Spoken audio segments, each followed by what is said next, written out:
শাকিল, আসলে কুষ্টিয়ায় কিন্তু ডেঙ্গু রোগীর চাপ খুব একটা নেই। আমি এখন রয়েছি কুষ্টিয়ার 250 শয্যার হাসপাতালে। এই হাসপাতালে আমরা দেখেছি অন্যান্য বিশেষ করে মাস 6 বা মাস 3 আগেও দেখেছি এখানে বিপুল সংখ্যক ডেঙ্গু রোগী কিন্তু এখানে ভর্তি থাকেন।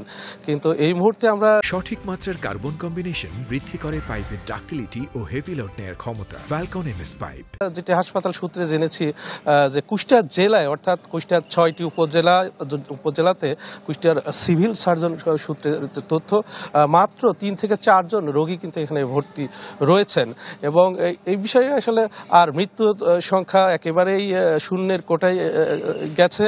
এটি কিন্তু কুষ্টিয়ারবাসীর জন্য ভালো খবর বলে জানাচ্ছিলেন কুষ্টিয়ার সিভিল সার্জন শেখ মোহাম্মদ কামাল হোসেন এবং তিনি আমাকে জানিয়েছেন যে আসলে ডেঙ্গু সচেতনতায় কুষ্টিয়ার স্বাস্থ্য বিভাগ বেশ কাজ করছেন এবং সে কারণেই কিন্তু ডেঙ্গু সংক্রমণ কিন্তু অনেকটাই কমে গেছে।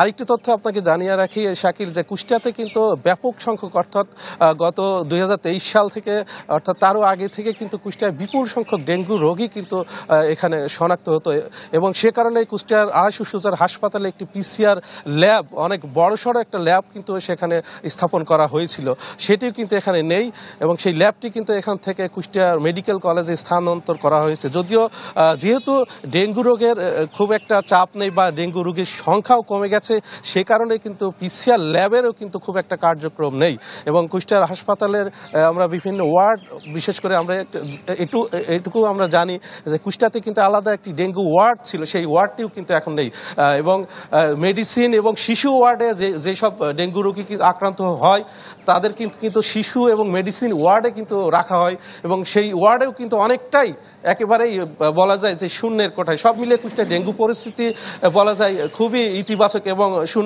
অনেকটা শূন্যের কোঠায় বলে। অনেক ধন্যবাদ শরীফ আপনাকে আমাদের সঙ্গে যুক্ত হওয়ার জন্য। দর্শক, ডেঙ্গু পরিস্থিতি খবর জানাতে কুষ্টিয়া থেকে যোগ দিয়েছিলেন আমাদের সহকর্মী শরীফ বিশ্বাস।